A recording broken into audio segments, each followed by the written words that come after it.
Mwekimanyi tata Joani aita Aisha kabiite, amuyita kabiite we, kabiite wange nafuna ekimutuukako, kabiite wange. Bannange laavu eri wano, laavu eya Aisha ne tata Joani ya kika kya waggulu. Munnange awolaba mukalakase yabadde akutte essimu ng'akubidde tata Joani oluvannyuma lw'okusanga Aisha ng'asibiddwa wabweru w'ennyumba. Jjukira landlord yasibyewo ennyumba eyo oluvannyuma lwa mama Joani okujja n'atwala ebintu bya Aisha ku kifuba. Yabitutte ku kifuba, talina kiyamulekedde, amadinisa g'ennyumba baagaasizza.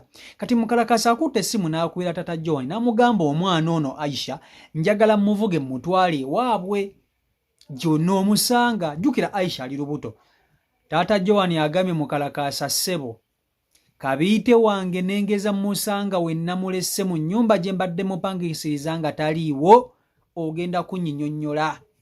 Tata Joani agambye mukalakasa totwala kabiite, Aisha talina gy'alaga. Tata Joani ali ready okuyirawo Aisha omubiri, ali ready okubeera ne Aisha. Jjukira Aisha ali lubuto lwa tata Joani. Yajjanga awusigalo kati omusajja amwefunziza. Mama Joani oba ali kuki? Yaze n'egganga y'abakazi, balumbye omwana w'abandi, bamukozeeko effujjo, bonoonye ennyumba ya landiroodi, ebintu babitutte. Kakazi katu bakasibidde ebweru.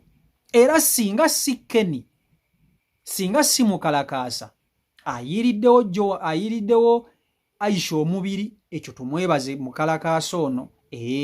Kakati njagala nsooke nkutuuseeko emboozi ya tata Joani ng'ayogera ku nsonga za mama Joani okulumba kabiitewe Aisha n'atwala n'ebintu bye. Video gimpereka like, video yiyo.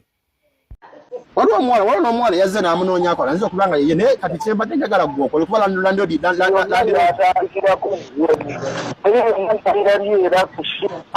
atandikira ku ggwe nakulabula nti kayirayo nakulabula n'obeera nga towulira lwaki temubalirira. Anti kati nze kyensazeewo kiri kimu, ono omwana kamba asooke mutwale mu bazadde be kubanga ewaabwe waka bazadde be. Anti stori y'omwana nze ngibaddemu okuva mu ntandikwa. Abantu bajja ku blaminga nze omwana ono ng'afunye obuzibu, leka mukwate kuba muzze mu bazadde be. Era saafuze kitaawe naye just njogera mazima. Kati saawa zizino obudde buzibye, omwana ali ku muggalo wano.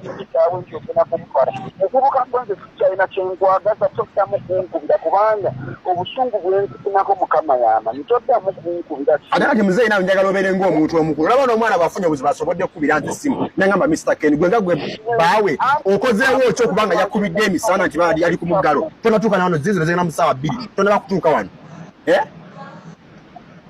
Wansonga gw'okubirako ekitabu ky'oba olaba akukubidde naye kusaba nsonyiira ddala. Kati muzeeyi nza nti nkugamba ekiriwo kyo omwana agenda kumukwata ekkubo mukwate mu kkubo muzze ewaabwe. Anzije nako. Mumuwulidde bulungi nnyo tata Joani, mumuwulidde bulungi nnyo. Ali ready okuyirawo Aisha omubiri. Jjukira Aisha ono yasuze bweru. Landiroodi agamba ennyumba ye bagikoleddeko effujjo lingi, amadinisa baagaasizza, jjukira enzigi nazo zandabirwamu. Mama Joani yabyasizza. Yaze n'egganga y'abakazi nga baagala okutwala ebintu bino ku kifuba ne boonoona ebintu by'ennyumba eyo. Tata Joani gye yapangisiriza Aisha. Okitegeera? So kati Kenny abadde awo nga afunye amawulire Aisha yamukubiri namugamba nti mama Joani yamusazeeko, nagamba kaagende yalabe. Bw'ayogeddeko ne Aisha kati ye Kenny ekimunjidde agambe kakwate Aisha ono amuvuge asooka amugye wano amutwale ewaabwe mu bazadde be. Aisha kyagaanye. Aisha naye agamba tagenda kuleka muzeeyi mabega.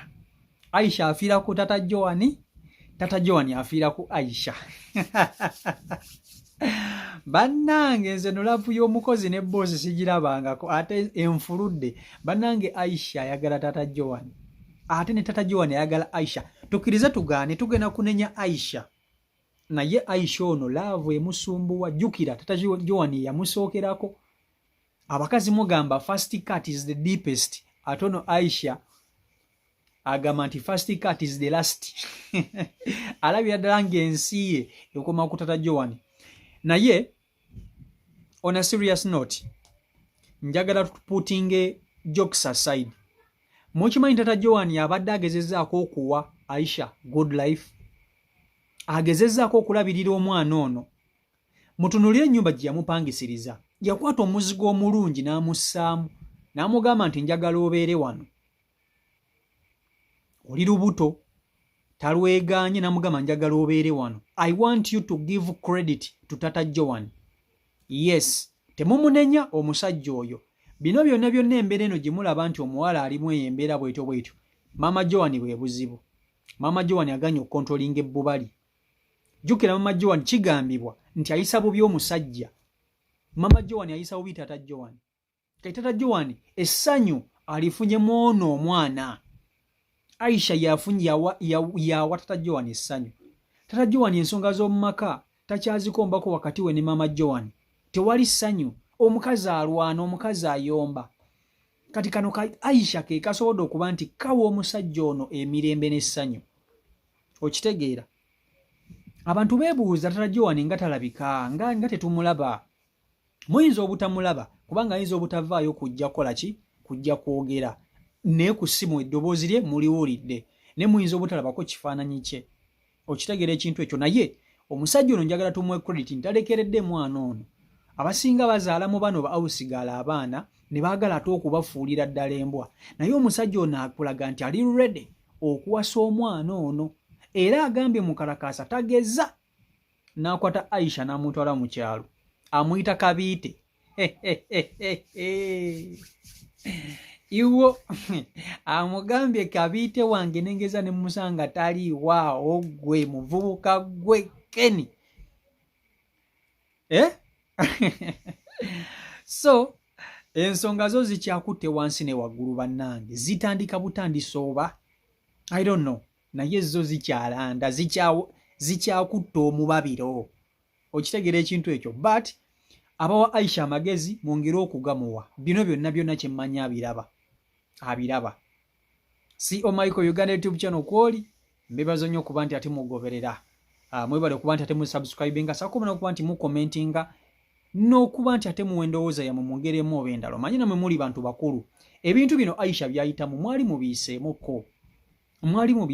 So mba mumayina kye mumugambye kiba kimugattirako ddala ng'omwana ow'obuwala ate ng'omwana omuto. Kuba nkimanyi majority esinga okuba ennyingi wano bakyala ate nga zino ensonga muzittiramu ddala.